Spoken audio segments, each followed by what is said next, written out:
अश्विना वस्वावत्येषा यातम सवीरया गोमदस्रा हिरण्यवत। आ जाओ हे अश्विना पुरुष औरत युगल, अश्वों वाली सैकड़ों वीर पुरुषों से पूर्ण इच्छा शक्ति, अन्न द्वारा हे गोवान दस्रो हिरण्यवान। यह मंत्र जो है वो ऋग्वेद के प्रथम मंडल के 30वें सूक्त से लिया गया है। यह 17वां मंत्र है। इंद्रिय संपन्न हो और किरण तथा वाणी संपन्न, मतलब ऐसा व्यक्ति जो भूमि संपन्न भी हो, जिसके पास भूमि भी हो, इंद्रिय संपन्न हो, इंद्रियों जिसके बस में हो, और किरण संपन्न तथा वाणी संपन्न हो। मतलब वाणी से तात्पर्य है वेदवाणी भी है और यहाँ पर औरत भी है। अगर आप निघंटु में जाएंगे तो इसका यही अर्थ होता है। तो आपको वाणी संपन्न भी होना, आपको वेद शास्त्रों का भी ज्ञाता होना है, आपको धन संपन्न होना है, आपको विवेकशील होना है, आपको बुद्धिमान होना है। इन सब विशेषताओं से जब आप संपन्न होंगे तब आप समाज में एक बहुत अच्छा आदर्श प्रस्तुत करेंगे, क्योंकि आप समाज में एक मनुष्य को कैसे आचरण करना चाहिए वो आप करके बताएंगे। इसलिए ईशान कहते हैं कि इंद्रियां भी बस में होनी चाहिए। आप गोवान है तो इसका मतलब ये अकेला नहीं किसी एक अर्थ को आपने अपने जीवन में अप्लाई कर लिया, नहीं, आपको आपकी इंद्रियां भी आपके वश में होनी चाहिए कि आप जब आचरण करने जाएं तो आपको एहसास होना चाहिए कि क्या मुझे करना है क्या नहीं करना है। आपको वाणी संपन्न होना है, क्यों? क्योंकि आपको वेद का नॉलेज हो, धर्म का नॉलेज हो, शास्त्रों का नॉलेज हो, जो लौकिक नियम है, कानून है, जो लौकिक रीति रिवाज परंपराएं हैं, उनका आपको नॉलेज होना चाहिए। तो एक गोवान जो यहाँ पर कहा है ईशान, गोमत, हे गोवान, तो इस एक शब्द में ही बहुत सारी चीजें छिपी हुई कि आप अलर्ट, ऐसे व्यक्ति से बात कर रहे हैं ईशान जो अलर्ट है, जिसे उसके अधिकारों का ज्ञान है और कर्तव्यों का भान है कि मेरे अधिकार क्या है, मुझे किन किन चीजों में अपडेट रहना है और मुझे क्या करना है। तो किसान ऐसे ही व्यक्ति को संबोधित करता है कि वो अलर्ट हो जाता है कि मुझे यार अपडेट रहना है, समाज में प्रतिदिन मुझे अपडेट होना है, क्योंकि सृष्टि परिवर्तनशील है, तो मुझे अपडेट होना होगा ना, तभी तो मैं समाज में अच्छे आचरण कर पाऊंगा। वे अश्विना पुरुष औरत युगल भूमि संपन्न भी होना चाहिए, उनके रहने के लिए उनके पास निवास स्थान होना चाहिए। मतलब ऐसा अश्विना पुरुष औरत युगल इसमें पुरुष अनिवार्यतः हिंदू हो, वो जब विवाह करता है तो ईशान कहता है कि उसको भूमि संपन्न होना चाहिए, उसको पास भूमि हो और रहने के लिए उसके पास निवास स्थान होना चाहिए। अब भूमि से ये तात्पर्य नहीं होता कि बहुत अधिक खेती हो या जमीन हो, ये नहीं। भूमि से ये तात्पर्य कि ये सब तो हो उसके पास, प्रयास वो करे, लेकिन उसका अपना एक घर हो। तो एक ऐसी भूमि से तात्पर्य जहां वो अपना स्वयं का घर बना सके, निवास स्थान बना सके। क्यों? क्योंकि सुरक्षित रहने के लिए आपको निवास स्थान की आवश्यकता तो होती है। हर व्यक्ति को निवास गृह की आवश्यकता होती कि वो वहां पर रह के अपनी गतिविधि संचालित करता है, वहां रह के वो सुरक्षित रहता है। तो ये एक विशेषता है। ईशान ने कहा कि आपको ऐसे खानाबदोश जैसे नहीं रहना है, आपको स्थायित्व रहना, स्थायी। क्योंकि अगर आप विवाह करते हो तो आप अपनी जो परिवार आपका बन रहा है तो उसके लिए उचित प्रबंध आपने किए हो कि नहीं भैया, आपके पास घर है क्या, जीवन जी सको। तो ये एक विशेषता है कि आपको अपना घर होना चाहिए। ऐसा व्यक्ति अपने ग्रह का निर्माण करे, वो इतना कर्मठशील हो।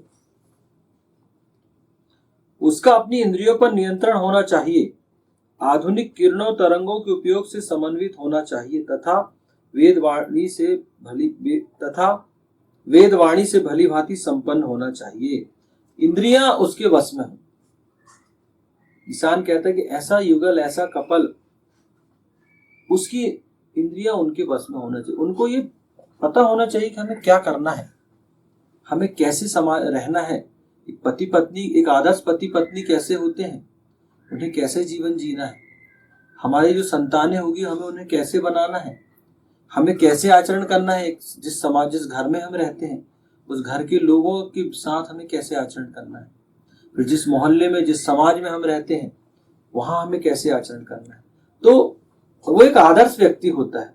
ऐसा युगल जो होता है, अश्विना युगल, वो एक आदर्श युगल होता है जो समाज को प्रेरणा देता है, समाज के अन्य युगलों को प्रेरणा देता है कि आपको ऐसे रहना है। तो ये एक आदर्श जो युगल है उसके लिए ईशान ने यहाँ पर विशेष तौर पर ये बात कही है कि इंद्रिय तो आपकी वश में होनी चाहिए, कि विदाउट इंद्रियों को वश में किए आप कुछ नहीं कर सकते। अगर आप इंद्रियों में लिप्त हैं, आप इंद्रियों को अपने बस में नहीं कर पा रहे, आप अपनी इच्छाओं पर विजय प्राप्त नहीं कर पा रहे, तो आप कोई परिवर्तन नहीं ला सकते समाज, ना आप परिवर्तन ला सकते, ना किसी को प्रेरित कर सकते, और ना ही एक सभ्य समाज की आप रचना कर सकते। तो सुनने में ये छोटी छोटी चीजें लगेंगी, यार घर की बात की गई है, निवास स्थान की बात की गई है, भूमि की बात की गई है, तो यही तो बेसिक चीजें हैं ना। आपको इन सब से तो परिपूर्ण होना पड़ेगा। और आधुनिक किरणों तरंगों, मतलब वर्तमान में क्या चल रहा है उसमें आपको अपडेट होना पड़ेगा। और वेद से भी आपको, वेद का भी नॉलेज हो, वेद का ज्ञान हो, देश काल सापेक्ष आप वेद का कैसे प्रयोग करें जीवन में। एक तो आपको आधुनिक वर्तमान में जो चीजें चल रही, जो टेक्नोलॉजी चल रही है वर्तमान में, जो रीति रिवाज का नॉलेज होना चाहिए और वेद का नॉलेज होना चाहिए।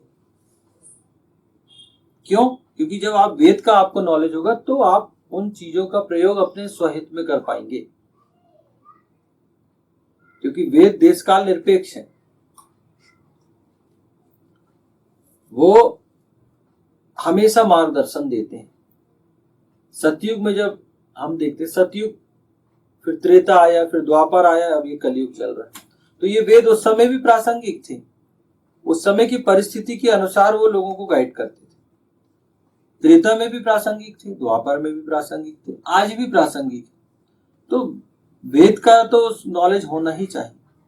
तभी, अगर जब उसके व्यू पूरे क्लियर रहेंगे, तभी वो आधुनिक वैज्ञानिक जो टेक्नोलॉजी है, जो रीति रिवाज है, परंपराएं हैं, जो जीवन में उसके चल रहा है सामने वर्तमान में, उनका प्रयोग वो अच्छे से कर पाएगा।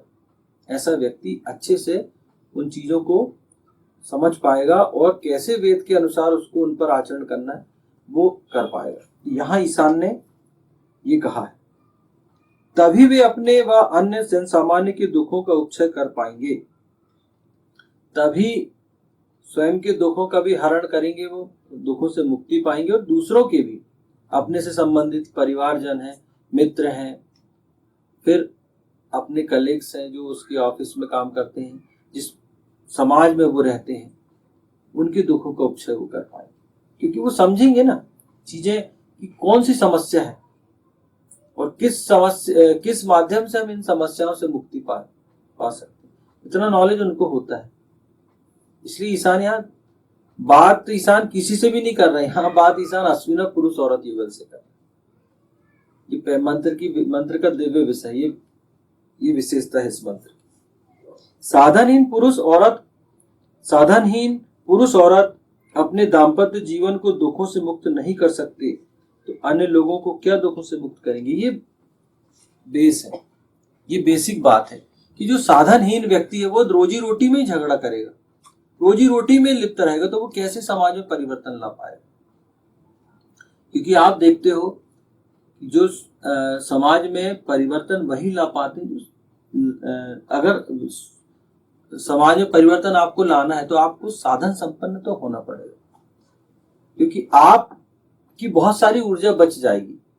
लेकिन अगर आप साधन संपन्न ही नहीं है तो बहुत सारी ऊर्जा फिर आपकी दैनिक जीवन को जीने के लिए उपयोग की जाने वाली वस्तुएं या साधन प्राप्त करने में ही आपकी आधी ऊर्जा चली जाएगी, तो फिर आप आगे क्या समाज का निर्माण कर पाएंगे।